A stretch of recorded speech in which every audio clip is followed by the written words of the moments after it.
دو صحابہ تھے، دونوں گہرے دوست تھے، بہت ہی گہرے دوست، مدینے کے رہنے والے۔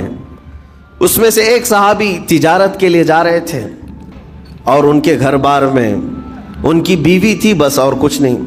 تو اپنے دوست سے کہا کہ میں جا رہا ہوں، مجھے آنے میں تاخیر ہو سکتی ہے، میرے گھر پر اگر کبھی سودا سلف لانے کی ضرورت پیش آئی تو میری بیوی کو یہ پہنچا دینا، ساز و سامان۔ یہ کہہ کر کے وہ تجارت پہ چلے گئے۔ جو دوست صحابی تھے، دیکھیں صحابہ کے بہت سارے کام امت کے لیے درس ہیں، قیامت تک آنے والے مسلمانوں کے لیے وہ مشعل راہ ہیں۔ تو وہ جو دوست صحابی تھے سودا سلف لے کر کے گھر جایا کرتے تھے اپنے دوست کی بیوی کو پہنچانے کے لیے۔ ایک دن ایسا ہوا کہ شیطان نے ورغلایا اور سودا سلف سامان لے کر گھر گئے۔ ان کی خاتون باہر آئی دوست کی، انہوں نے اس خاتون کا صرف ہاتھ پکڑ لیا، ہاتھ پکڑ لیا، اور وہ عورت چونکہ مدینے کی رہنے والی صحابیہ ہیں، اپنا ہاتھ تو چھڑا لیا لیکن وہ چیخ مار کر رونے لگی کہ جس پر میرے شوہر نے سب سے زیادہ اعتماد کیا، تم تو جگری دوست بھائی کی طرح تھے، ہاتھ کیسے بڑھا دیا؟ تو اس صحابی کو فوراً احساس ہو گیا کہ میں بہت بڑی خطا کر گیا، میرے بھائی اور میرے دوست کی امانت میں نے خیانت کر دیا، اس نے مجھ پر بھروسہ کیا تھا اور اس کی بیوی کا میں نے ہاتھ پکڑ لیا۔ بس اتنی سی بات تھی۔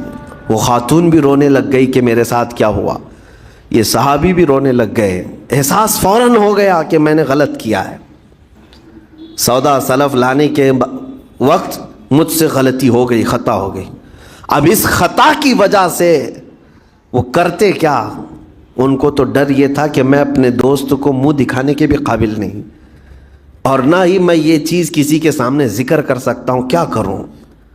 تو مدینہ چھوڑ کر کے چلے گئے پہاڑیوں میں، اور بغیر کھانا پانی سب کچھ بھی نہیں تھا، پہاڑیوں کے بیچوں بیچ رہنے لگے، اور صرف روتے تھے اور گر جاتے تھے، اور کمزوری آ گئی جسم میں، اٹھنے پھرنے کی بھی طاقت نہیں تھی۔ اب وہ دوست ان کے صحابی تجارت سے واپس آئے، گھر میں آتے ہی ان کی خاتون نے بتا دیا کیا معاملہ پیش آیا۔ وہ بہت جلال میں آئے اور کہا کہ میرا دل ٹوٹ گیا، آج میری کمر ٹوٹ گئی، جس کے ساتھ ہم نے پوری زندگی بتائی، آج اس نے میری عورت کے ساتھ ایسا کیسے کیا؟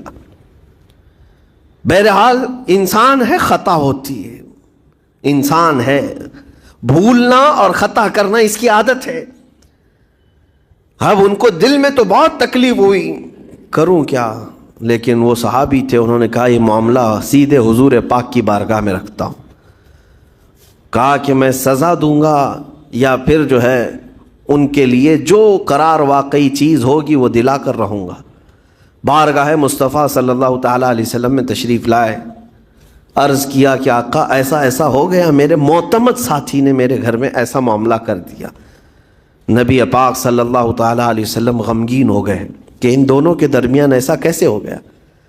پھر تھوڑی دیر کے بعد رحمت عالم صلی اللہ علیہ وسلم جو غیب دان نبی ہیں، ہر چیز کو جانتے بلکہ اپنے امتیوں کے احوال سے باخبر رسول ہیں، نبی پاک صلی اللہ تعالیٰ علیہ وسلم اپنے اس غریب صحابی کے حالات معلوم کیے۔ پتہ چلا کہ وہ تو گھر بھی چھوڑ دیا، مدینے بھی چھوڑ دیا، پہاڑیوں میں جا کر کے پناہ لے کر کے اکیلا تنہا رہ رہا ہے۔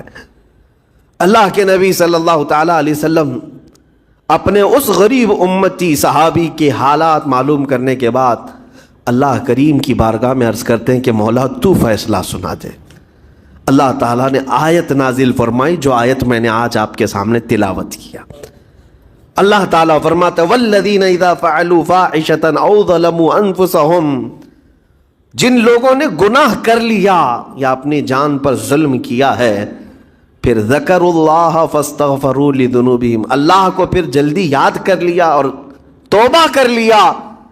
رب تعالیٰ فرماتا ومن یغفر الذنوب الا اللہ، محبوب بتاؤ اللہ کے سوا کون ہے گناہوں کی بخشش کرنے والا؟ اللہ تعالیٰ ان کے گناہوں کو معاف کر دیتا ہے جو فوراً اپنے گناہ کے بعد یاد کر لیتے ہیں کہ مجھ سے خطا ہوئی ہے۔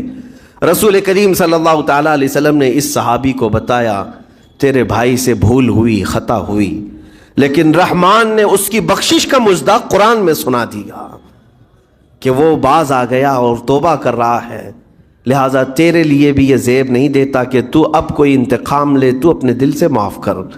یہ صحابی تھے، اللہ کے نبی صلی اللہ علیہ وسلم کے پروردہ تھے، نفسانیت اور خواہشات کے نہیں۔ یہ فوراً گئے اور اپنے اس جگری دوست کو، اپنے اس بھائی کو ڈھونڈتے ہوئے پہاڑیوں کے بیچوں بیچ جا کر کے دیکھا۔ ان کی حالت بہت خستہ تھی، کمزور ہو گئے تھے اور روتے روتے اتنا تھک گئے تھے، نہ کھانا ہے نہ پانی ہے، بس یہ کہ ان سے خطا کیا ہوئی تھی، اپنے دوست کی عورت کا ہاتھ پکڑ لیا تھا۔ بس میرے عزیزو، اس سے بڑا نہیں۔ ہاتھ پکڑنے پر ان کو اس قدر احساس تھا کہ مدینہ چھوڑ دیے۔ لوگ یہاں پورے کے پورے گناہ میں ڈوب جاتے ہیں، زنا میں ڈوبتے ہیں، انہیں احساس تک نہیں۔